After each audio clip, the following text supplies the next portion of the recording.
দর্শক মণ্ডলী, আসসালামু আলাইকুম। আশা করি আপনারা সকলেই ভালো আছেন।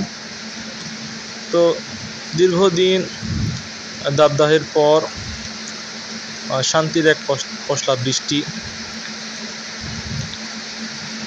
দীর্ঘদিন যাবৎ রাজধানী সহ বাংলাদেশের বিভিন্ন স্থানে অনেক গরম পড়েছিল এবং গরমে অতিষ্ঠ হয়েছিল মানুষের জনজীবন। তো দেখে মনে হচ্ছে সবেমাত্র ভোর হলো বা সন্ধ্যা কিছু সময় পর রাত হবে, কিন্তু আসলে এখন বাজে মাত্র 4:22।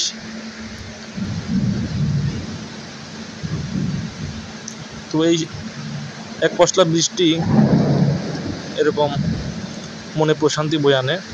তো এনজয় দ্য রেইনিং।